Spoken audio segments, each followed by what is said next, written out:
In today's video, I'm going to be going over a beginner's guide for the dodge mechanic in Super Smash Bros. Ultimate.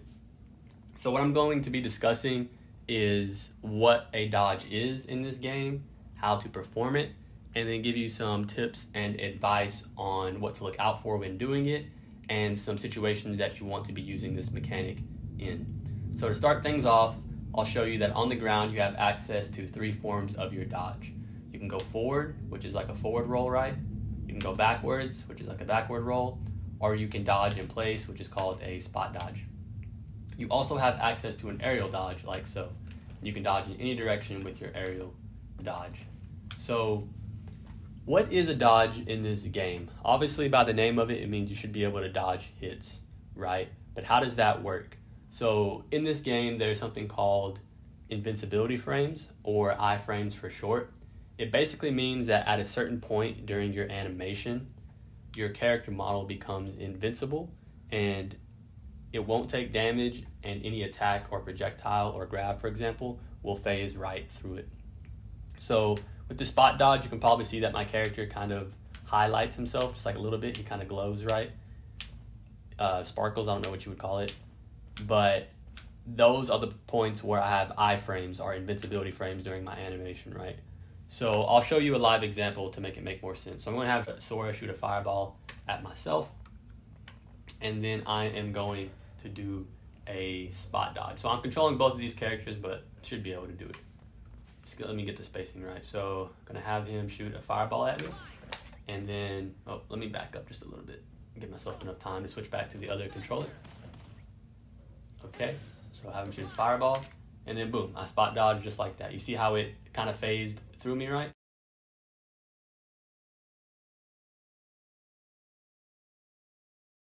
I'll show you one more time. I'll show you what it looks like if it hits my shield, right? If it hits my shield, then it's just going to block it like that, right? But the spot dodge, it phased through me. And once again, you can do that with a roll too, right? Because the rolls have iframes on them as well. Let me get a bit more spacing, and I'll show it to you. Okay, so just like that, right? See how I rolled through his fireball?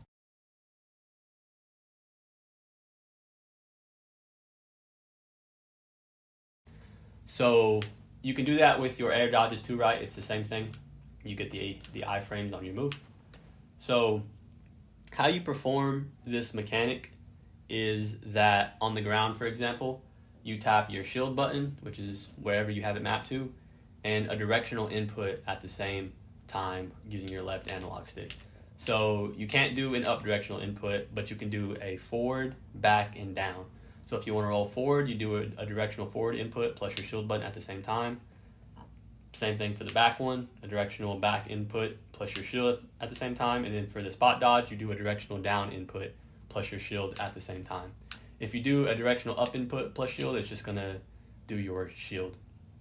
And then in the air, it's the same thing, except you can go in any direction that you want. So you shield and tap any directional input you want, even up. So you can go up, you can go down, left, right, diagonal, whatever you want to do, right? So that's how you perform the mechanic. And once again, you get iframes during the animation. So, you need to basically time those iframes. And one way to practice that is going into practice mode and setting someone like Mario, for example, to be on their neutral special and shoot fireballs at you, and you just practice basically spot dodging them and rolling through them, right? So when do you want to use this mechanic, and what are some things to keep in mind with it? So first off, let me start with the aerial dodge, right? Or the air dodge.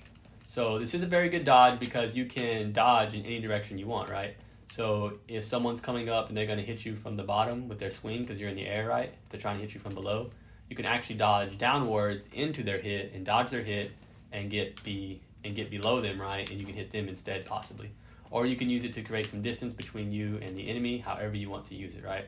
But while it does have all of these advantages, because it's a very good move for your mobility and your safety and defensive options in the game, and like I said, it can even be used offensively too if you put yourself in the right position after the dodge. However, you need to keep in mind that with this air dodge, you only get access to one while you're in the air, so use it wisely. And then secondly, after you do an air dodge, You cannot do anything else besides just fall to the ground until you hit the ground or a platform. So in Sephiroth's case, this is my neutral air right. It comes out super fast. However, after I perform an air dodge, I'm repeatedly tapping my neutral air, but as you can see, it's not coming out, right? And that is because after you use your air dodge, you cannot do anything until you land on the platform or ground. So those are just some things to keep in mind with the air dodge, that while it is very powerful and beneficial, you want to use it at the right time because you're not able to do anything afterwards until you hit the ground. So if you mess it up, your opponent can get a free hit in on you. Some things to keep in mind with the dodges on the ground is that if you dodge in the same direction like this, for example, your character will start to actually dodge slower, as you can see, right? See how he's dodging slower over time, right? So you need to keep in mind that if you keep doing that constantly, right, that he will dodge slower if that's like the only move you're doing. However, I have found that if you just dodge left and right, you know, back and forth instead of in the same direction, your character won't go that much slower. But in general, he will go a bit slower. So that's, you know, it's just kind of a mechanic that they put in the game, I guess. So, you know, just to be wary of that. But as long as you're throwing in some other options and you're aware that your dodges may come out a bit slower and you get comfortable with your character, that's something that you can account for and take into consideration. And so when should you use these dodge mechanics? Because they are a bit risky, you know, they're high risk, high reward, right? Because if someone shoots an ability at you or hits you with an attack, you could just shield it, right? And if you shield it, it's easier to do because you can just hold your shield. Sometimes it's safer. It really depends on what's happening in the match. If you don't know about the shield mechanic in Super Smash Bros. Ultimate, I'll attach a link in the description to my beginner's guide for everything you need to know about the shield mechanic. You know, and there's also another mechanic in this game called parrying. I'll also attach my guide to the parry mechanic as well, as it has to do with your shield. But anywho, why would you choose dodging over parrying or shielding, right? So one, you do get the iframes, right? So you are going to dodge the move, but there's basically different reasons, right? So let's start with the rolls, right? With the roll, not only can you dodge through someone and dodge their move, right? But if you do want to get behind them for whatever reason, you know, like after I dodge Sora's hit, I can get behind him and hit him with my own hit, right? So your rolls are more for spacing and certain positioning that you're trying to get on your opponent, right? Because if you dodge roll them at the exact time when their animations come out, you can basically be behind them while they're still swinging, and then you can hit them instead, right? Especially if they're doing a multi-hit move, you can just dodge roll through it and then hit them instead. Your spot dodge too, it's very powerful because it's an instant dodge and you can immediately act out of it, right? So if they shoot like a projectile or come try to hit you with a single hit of their sword, you can immediately spot dodge it and then hit them instead, right? So it's basically an extremely fast way and a fast method to act out of doing something, right? So you can dodge their move and then you get the ability to immediately act afterwards via the spot dodge. And then in the air, I kind of already explained some of the advantages of doing it in the air, right? To dodge your opponent's hit, obviously, or to get some distance or reposition yourself.